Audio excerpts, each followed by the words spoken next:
राधे राधे दोस्तों, आप सभी को हमारे चैनल पर स्वागत है। अजा एकादशी व्रत कथा। अजा एकादशी व्रत कथा, इसके पाठ से अश्वमेध यज्ञ का फल मिलता है। अजा एकादशी व्रत कथा। अजा एकादशी का व्रत पापों से मुक्ति दिलाने वाला है। पद्म पुराण में वर्णित अजा एकादशी की कथा के अनुसार इस कथा का पाठ करने से व्यक्ति को अश्वमेध यज्ञ के समान फल मिलता है।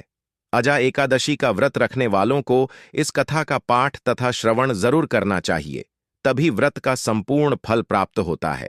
युधिष्ठिर ने पूछा, जनार्दन, अब मैं यह सुनना चाहता हूं कि भाद्रपद मास के कृष्ण पक्ष में कौन सी एकादशी होती है, कृपया बताइए। भगवान श्री कृष्ण बोले, राजन, एकचित होकर सुनो। भाद्रपद मास के कृष्ण पक्ष की एकादशी का नाम अजा है। वह सब पापों का नाश करने वाली बताई गई है। जो भी मनुष्य भगवान ऋषिकेश का पूजन करके इसका व्रत करता है, उसके सारे पाप नष्ट हो जाते हैं। पूर्व काल में हरिश्चंद्र नामक एक विख्यात चक्रवर्ती राजा हुआ करते थे, जो समस्त भूमंडल के स्वामी और सत्य प्रतिज्ञ थे। एक समय किसी कर्म का फलभोग प्राप्त होने पर उन्हें राज्य से भ्रष्ट होना पड़ा। राजा ने अपनी पत्नी और पुत्र को बेचा, फिर अपने को भी बेच दिया। पुण्यात्मा होते हुए भी उन्हें चांडाल की दास्ता करनी पड़ी। वे मुदांग का कफन लिया करते थे। इतने पर भी नृपश्रेष्ठ हरिश्चंद्र सत्य से विचलित नहीं हुए। इस प्रकार चांडाल की दासता करते उनके अनेक वर्ष व्यतीत हो गए। इससे राजा को बड़ी चिंता हुई। वे अत्यंत दुखी होकर सोचने लगे, क्या करूं, कहां जाऊं, कैसे मेरा उद्धार होगा। इस प्रकार चिंता करते करते वे शोक के समुद्र में डूब गए। राजा को आतुर जानकर कोई मुनि हैं उनके पास आए। वे महर्षि गौतम थे।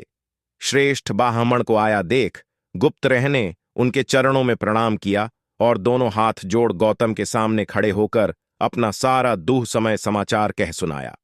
राजा की बात सुनकर गौतम ने कहा, राजन, भादों के कृष्ण पक्ष में अत्यंत कल्याणमयी अजा नाम की एकादशी आ रही है, जो पुण्य प्रदान करने वाली है। इसका व्रत करो, इससे पाप का अंत होगा। तुम्हारे भाग्य से आज के 7वें दिन एकादशी है।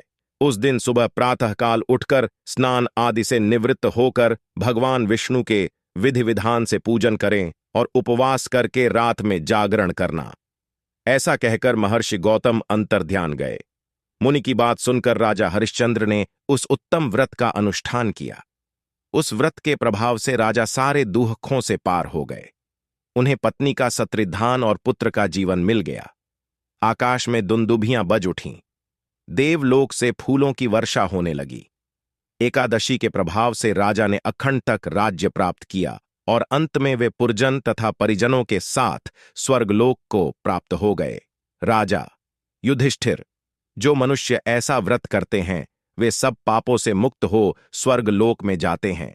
इसके पढ़ने और सुनने से अश्वमेध यज्ञ का फल मिलता है। जय श्री कृष्ण।